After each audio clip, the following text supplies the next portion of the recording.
Good afternoon. Thanks for taking the rendezvous by joining us in this 12 p.m. bilingual newscast on Equinox Television. Nathan Yambo. Good afternoon. Bonjour, Innocent Azé, mesdames et messieurs, bonjour, ravi de vous retrouver une fois de plus pour une nouvelle édition bilingue d'informations sur Equinox Télévision. Les populations de Makenene se plaignent de la destruction de leur maison par des tirs effectués par une entreprise chinoise qui exploite leur carrière, des attentes à l'environnement parmi lesquelles la pollution du principal cours d'eau de la localité. Le reportage de Marcelin Gansop, Emmanuel Diop. En train de monter. Le premier tir qui monte là. Vous avez du bas en montant.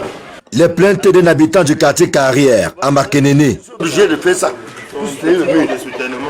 À la suite de nombreux tirs effectués par l'entreprise Sino Hydro, plusieurs maisons d'habitation ont pris un sérieux coup. J'ai été victime, j'ai fait mes efforts en tant qu'handicapé, j'ai remonté, le mur tombé. Finalement, il y a encore eu beaucoup d'autres tirs qui m'ont mis à terre. Finalement, le mur, c'est encore eu une fissure. Voilà la carrière à un pas de nous. Mais toutes les maisons sont là, toutes les maisons que vous voyez à côté de la carrière sont comme ça, là, fissurées. Pour ceux qui ont résisté, ceux qui ne peuvent pas résister tombent, franchement, parce que vraiment, les tirs sont violents. Si les victimes, une centaine au total, ont été recensées, il y a que la réparation n'a pas été à la hauteur des dégâts enregistrés. Les populations dénoncent un jeu de dupes, malheureusement entretenu par certains leaders, guidés par leur seul intérêt. Moi particulièrement, ils sont venus faire le constat et me donner un pauvre 20 000. C'est les 20 000 là que vous voyez, les pierres que j'ai cassées là. Handicapé de mon état, j'ai beaucoup fait des efforts pour avoir de petits tas de pierres que vous avez vu là par rapport à leurs 20 000. Donc les 20 000 là, c'est minable, c'est comme s'ils venaient se moquer de nous. Et ils ont calculé, monsieur, croyez-moi, ils sont intelligents. Je parle de l'intelligence dans la négativité parce que ça ce n'est pas de l'intelligence. Ils ont profité de la période sèche des parents pour les citoyens avec les miettes. Parce que quand un parent se rend compte qu'il n'a pas d'enfant symbolique dans ses poches, quand vous venez avec 20 000, il prend comme si, dans l'ignorance, il prend en remerciant. En plus des dégâts sur les maisons, les populations dénoncent de graves atteintes à l'environnement. Voilà, ça c'est un lac qu'ils ont créé. C'est un lac qu'ils ont créé dans la zone. Ils ont créé ce lac pour drainer l'eau. Et là, ils vont l'utiliser. Mais qu'est-ce qu'ils feront de cet espace après leur passage à Makenene? Est-ce qu'on va laisser ça comme cela? Ici, nous sommes au site, à la centrale d'Enrobé de la carrière de pierre. Tous les déchets de bitume que vous voyez sont déversés dans la nature. Et dans cet espace, il n'y a plus de vie. Quand Sino Hydro va partir, on n'aura plus de repousse d'herbe. Dans cette zone, ce ne sera plus une zone exploitable. On ne pourra plus exploiter cette zone. Et ce sont des hectares et des hectares. Même l'unique cours d'eau qui serpente plusieurs quartiers de la ville de Makenene n'a pas été épargné par la pollution. On a un cours d'eau qui dessert toute la population, qui est aujourd'hui totalement exploité par Sino Hydro pour ses activités. Sino Hydro prélève de l'eau dans cet espace-là. Et on a eu depuis 2 ans la malheureuse observation de ce que cette eau sèche, ce qui n'existait pas. Et ce qui est encore plus dramatique, c'est qu'ils exploitent cette eau et ils n'ont même pas pu aménager des sources d'eau pour les populations. Aucun forage. Avoir de l'eau aujourd'hui dans le quartier, c'est tout un problème. On se pose la question, mais Sino Hydro est venu finir la vie des populations et partir. Face aux plaintes des populations, nous entreprenons de rencontrer les responsables de l'entreprise Sino Hydro qui construit le tronçon de route qui va de Kalon à Tonga. Peine perdue. Les 3 jours qui nous sont donnés pour répondre à nos préoccupations vont s'écouler sans aucune réaction, et ce en dépit de nos multiples relances. C'est finalement auprès du chef du quartier que nous apprenons que cette entreprise n'a rien respecté par rapport aux engagements pris au départ, avant le début de l'exploitation de la carrière de Makenene. Jusqu'au début là, nous sommes entendus qu'on avait des besoins. On avait besoin d'une école maternelle, on avait besoin d'un foyer social, on avait besoin d'un point d'eau et de l'aménagement de la piste qui part de la route jusqu'à leur base. La même piste qui dessert de là jusqu'à l'école publique là. Bon, jusqu'à nos jours, vraiment rien à faire. Des propos corroborés par le maire de Makenene, pour qui la commune n'a rien bénéficié jusqu'ici, en dehors de la réfection de la voirie urbaine, qui du reste était prévue dans le projet gouvernemental de réhabilitation de la nationale numéro 4. Même la route qui dessert aussi bien la carrière que la base de vie de l'entreprise n'a bénéficié d'aucun soin particulier, malgré les rappels du ministre des Travaux publics. Il a fallu, n'est-ce pas, l'intervention de la population que nous sommes pour que les Chinois essaient un peu de gratter. Malgré le fait qu'ils ont gratté, ils n'ont pas sorti les rigoles. Raison pour laquelle, n'est-ce pas, quand il pleut, il y a, n'est-ce pas, les eaux qui grignent sur la route. À Makenene, les populations et les responsables de l'entreprise Sino Hydro se regardent en chien de faïence. Ceux qui vivaient de l'exploitation artisanale de la carrière tirent désormais le diable par la queue. Quand les Chinois sont arrivés là, ça a totalement changé parce que dès leur arrivée, ils ont fait sortir de la carrière. Vraiment, c'est très difficile pour nous maintenant d'inscrire nos enfants à l'école. Manger même à la maison, là, c'est des problèmes. Avant, vous faisiez comment? Avant, vraiment, là-bas, on cassait ces cailloux comme ça, là. Quand c'était comme ça, on pense qu'on réduit encore en gravier pour vendre. Non, actuellement, là, eux-mêmes, les Chinois, quand ils cassent leur gravier avec la machine, ils vendent. Tout ce que nous, on ramasse même derrière les monts, là, pour transformer en gravier, là, on ne parvient plus avant parce qu'on ne peut pas faire la concurrence avec les Chinois. Même les melons, eux, ils vendent. Le gravier, ils vendent. Ils nous interdisent dans leur site. Même quand l'érosion, l'eau descend, ça lave le sable un peu à côté. Quand on ramasse ça, ils nous empêchent de toucher à ça. Les autorités de la ville, ainsi que les ministères en charge des mines et de l'environnement, ont été saisis relativement au calvaire que vivent les populations. Leur réaction reste attendue pendant que les populations voient d'un mauvais œil le départ de l'entreprise dès la fin des travaux, sans que leur localité n'ait rien reçu. Que deviendra cet espace après le passage de Sino Hydro? S'il fait soleil, vous faites l'effort de mettre le pied ici, vous calez. Hein? Avec plus d'une soixantaine de cas de violation des droits de l'homme au Cameroun, selon un rapport du mouvement Stand Up for Cameroun, comptant pour le mois d'avril 2021, l'organisation fait une peinture sombre sur le respect des droits de l'homme au Cameroun. Un rapport présenté à la presse, fruit d'enquêtes sur l'ensemble du triangle national, notamment dans les zones en crise comme les régions du nord-ouest et du sud-ouest, ainsi que le septentrion avec les incursions du groupe islamiste Boko Haram. Fête de l'unité nationale, la 49e édition se célèbre ce 20 mai 2021. La persistance de la crise sanitaire liée à la pandémie de coronavirus a contraint le chef de l'État, Paul Biya, une fois de plus, de suspendre toutes les cérémonies officielles habituellement organisées pour célébrer l'unité nationale au Cameroun. Et près de 49 ans après l'instauration de la fête de l'unité nationale, ce concept reste très fragile au Cameroun, comme le témoigne la crise anglophone ou encore les tensions politiques et même la montée en puissance du discours de la haine, dont le tribalisme. Gizogo pour plus de précision. 49 ans déjà que la fête de l'unité nationale a été instaurée le 20 mai 1972. Le pari d'Amadou Ahidjo, en mettant ainsi entre parenthèses le régime fédéral et en asseyant au forceps le parti unifié, était de construire l'unité nationale. Pourtant, des lustres plus tard, le bilan est pour le moins mitigé, le pays étant surtout traversé par de multiples crises. D'abord, une crise qui se manifeste par l'option séparatiste de certains acteurs du Cameroun anglophone. Ensuite, par une crise politique dont l'expression manifeste est le contrôle total du pouvoir par le régime en place, alors que les forces alternatives sont muselées, voire anéanties. Il y a enfin comme corollaire de cette situation la montée en puissance des discours haineux dont le soubassement est le tribalisme. Devant ce tableau peu reluisant, la part de Paul Biya est considérable après Amadou Ahidjo qui fut, dans sa posture, adepte du pouvoir total. À son tour, Paul Biya aura affiné ce système, s'attirant toute la lumière, atrophiant cependant les énergies d'un pays en quête d'unité nationale, d'après les dires du pouvoir. Peu importe alors la série de tweets dont on se souvient en 2019, dans lesquels le président de la République appelait à une communauté nationale.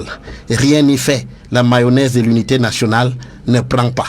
Plus que jamais, le pays souffre de nombreuses fractures qui donnent à réfléchir sur quel sens donner à son concept d'unité nationale. En premier, peut-être, faudra-t-il réfléchir à la date du 20 mai qui reste pour le moment problématique, beaucoup penchant pour le 1er octobre comme moment de célébration de l'unité nationale du Cameroun. Et la commune de Banganté à l'ouest Cameroun, enfin, son nouveau maire, Eric Niat, a été élu hier au terme d'une longue période de confusion. C'est finalement autour de 21h que le conseil municipal a procédé par vote du successeur du défunt maire Jonas Kwamo. Des 40 conseillers municipaux, 39 ont effectivement pris part au vote. Et seul candidat en lice, Eric Niat, a été proclamé vainqueur avec 21 voix contre 18 votes blancs. Et quelles réformes réalisées par les États de la CEMAC en 2020, les pays devraient entreprendre une série de mesures budgétaires et monétaires afin d'assurer leurs économies en pleine récession. L'organe de suivi des réformes mise sur le secrétariat du PREF CEMAC qui vient d'ailleurs de noter des avancées dans ce secteur. Le point dans ce reportage de Mathilde Akemazou, Donald Brice-Kamgan. C'est surtout sur les questions de coopération internationale que les États de la Communauté économique et monétaire de l'Afrique centrale ont eu des performances satisfaisantes en 2020. Le secrétariat technique du programme de réforme économique et financière de la CEMAC note que tous les pays de la sous-région ont conclu des accords avec le FMI en dépit du retard accusé dans le calendrier. En matière de politique budgétaire, le PREF CEMAC relève que les efforts ont été consentis sur le plan du renforcement de la politique fiscale au premier trimestre 2019 et 2020. Des actions remplissant 88% des objectifs prévus, même si ces efforts ont été freinés par la survenue du Covid-19. Cependant, il reste à faire aboutir le projet de la stratégie communautaire de l'inclusion financière. Il reste l'approfondissement du marché financier sous-régional. Et il faut continuer d'assurer un traitement approprié des arriérés de paiement interne. En matière de politique monétaire et de système financier, le pilier 2, le secrétariat du PREF CEMAC note la redynamisation des marchés financiers et les réformes entreprises par la BDAC, notamment le renforcement de la réglementation des changes. En ce qui concerne les réformes structurelles, les actions de diversification des économies et de développement du secteur privé ont permis de porter de 7,6 en 2019 à 9,1 points les performances de ce pilier. Je voudrais aussi que vous puissiez noter que sur le plan du renforcement de la stabilité, de l'inclusion financière, de la lutte contre le blanchiment des capitaux, les actions réalisées dans ce cadre ont été satisfaisantes. Le pilier sur l'intégration régionale a connu quelques avancées, avec des progrès sur les projets intégrateurs et l'édification du marché commun.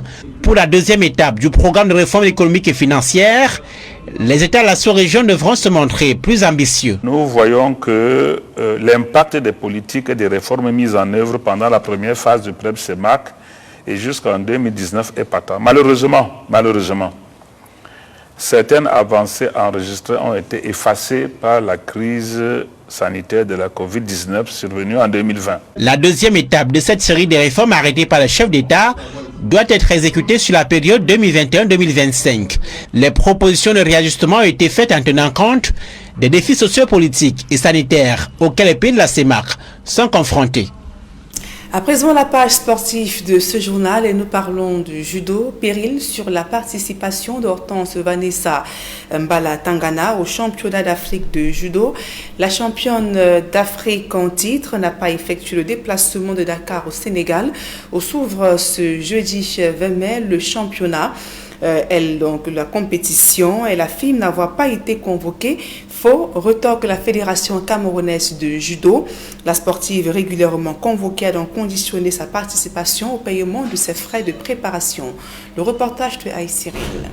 Autrefois championne d'Afrique de judo, Hortense Vanessa Mbala Tangana ne défendra certainement pas son titre.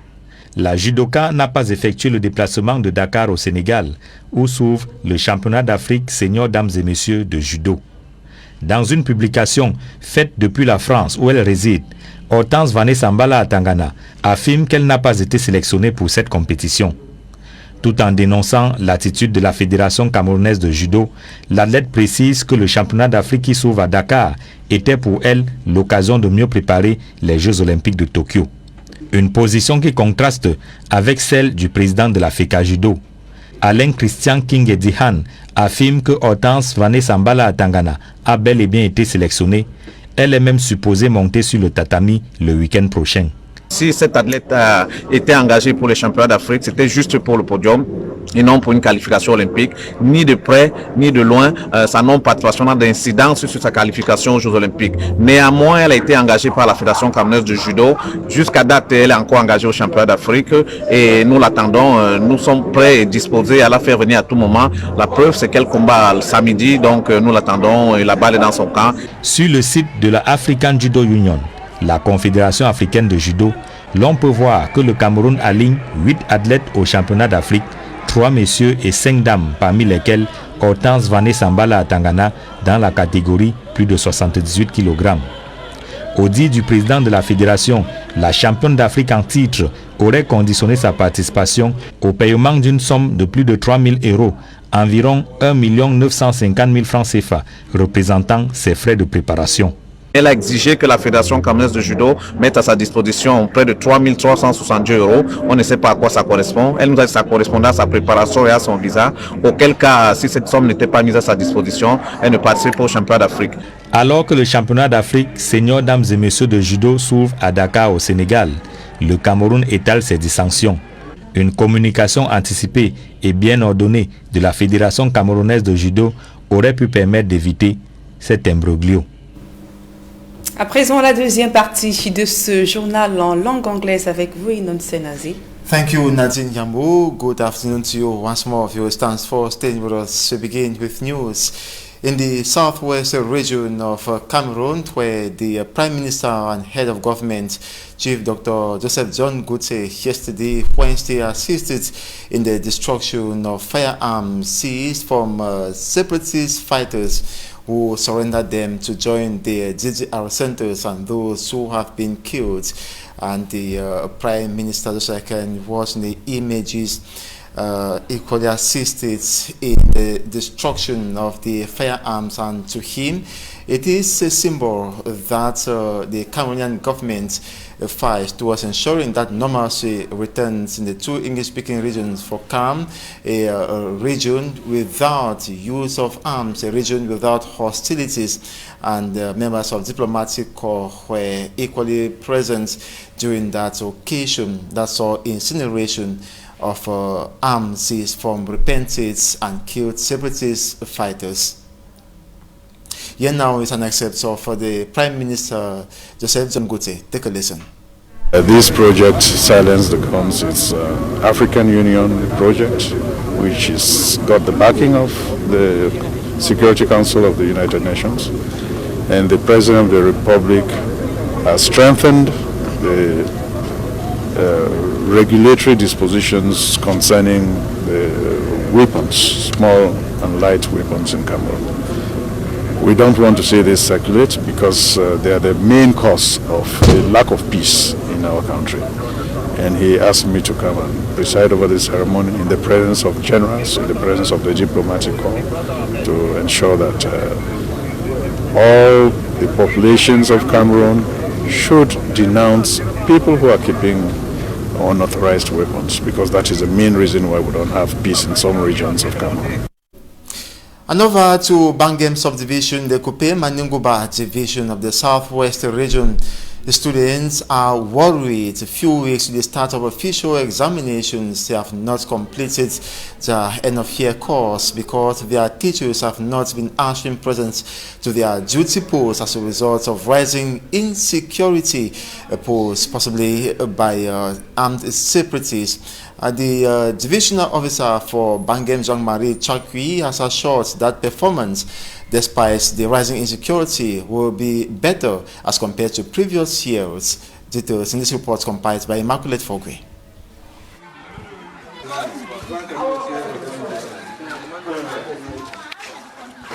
Rising insecurity in Bangem and Tombel in the Kupe Maninguba Division Southwest region is hindering the completion of the entire syllabus by examination students. Civil teachers in these parts of the town were forced to flee to safer areas, a situation which is having a negative impact on the level of preparedness of the students. We lack some teachers in some various departments, but we are really trying our best to see that we succeed in the examination. As compared to last year, things are better. We are pleading that they should reinforce the security because some of us are still living in panic.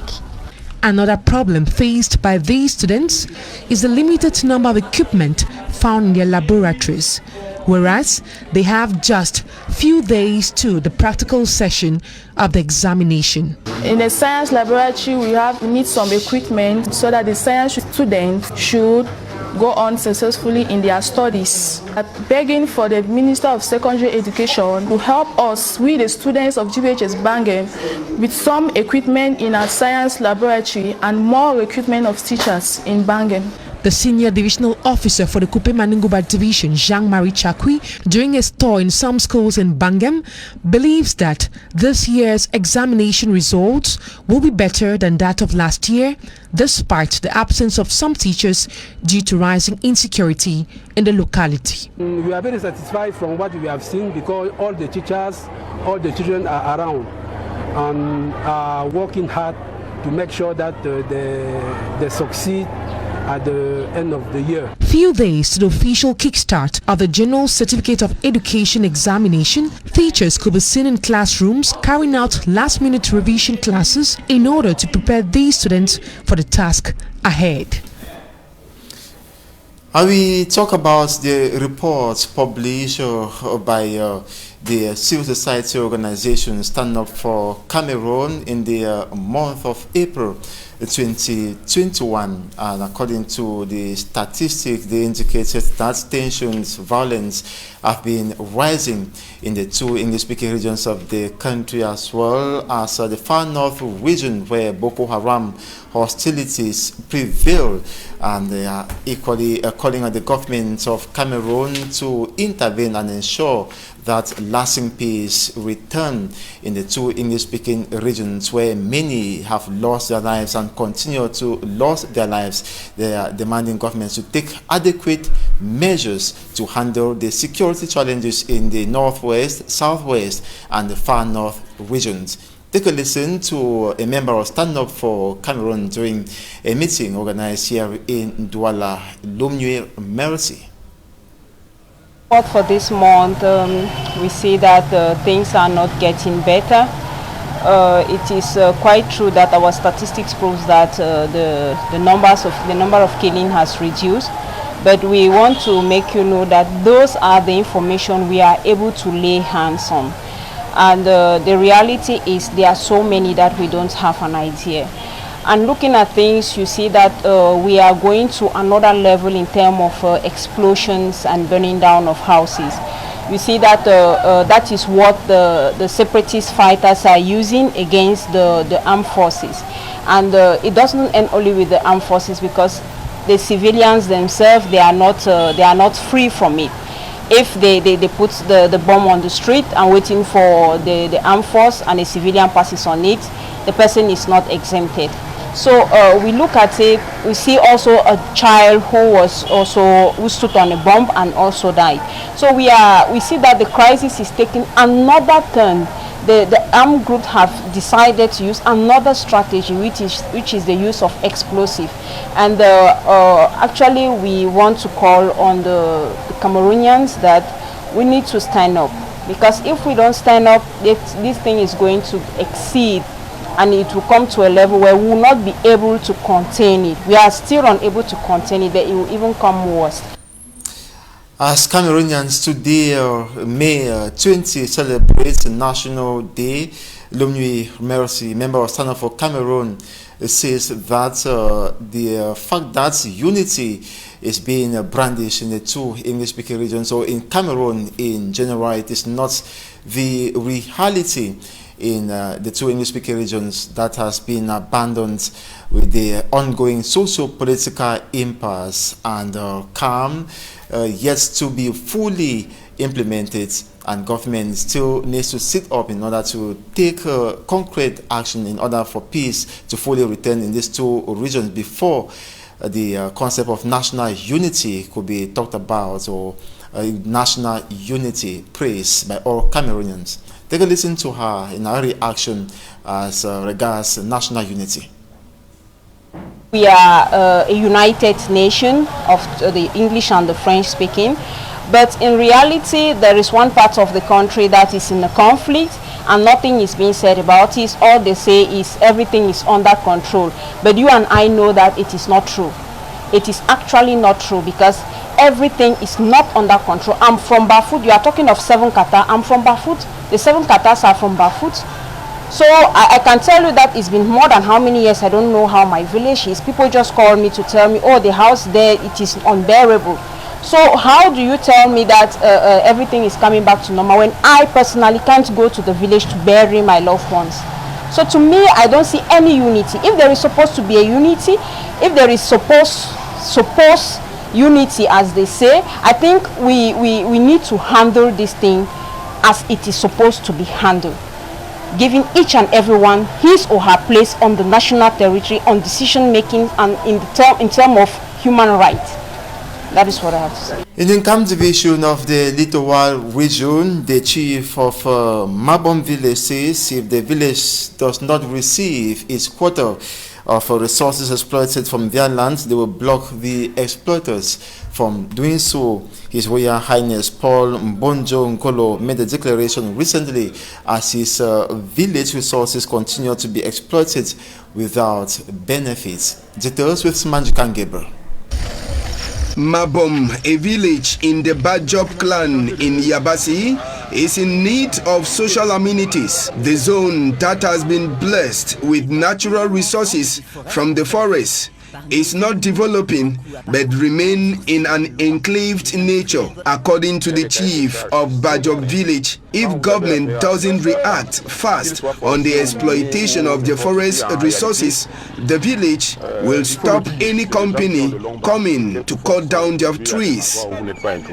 Quand bien même vous feriez des revendications, vous n'êtes pas sûr que ce soit entendu, même quelquefois par l'autorité administrative locale. With several logs already taken out of the villagers don't have accessible roads, as most of their roads have been destroyed by the heavy-duty vehicles, taking away the forest resources.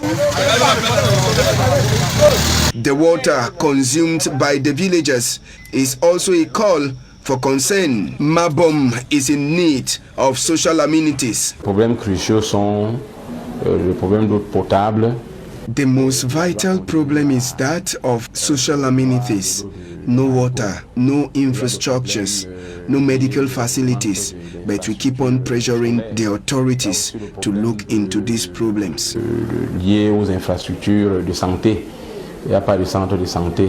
Mais déjà aussi, nous ne cessons de saisir les pouvoirs publics pour décrier la difficulté. The population of Mabom now await for the urgent intervention of government to see them through this ordeal. And that's it for this 12 p.m. bilingual newscast on Equinox Television last for this day. Thanks so much for watching. Tomorrow is another day. Nathan Yambou, à demain. Merci Innocène Nassé, merci meilleur à vous. Fin de ce journal, mesdames et messieurs. Merci pour votre aimable attention et bonne fête de l'unité nationale à tous et à toutes.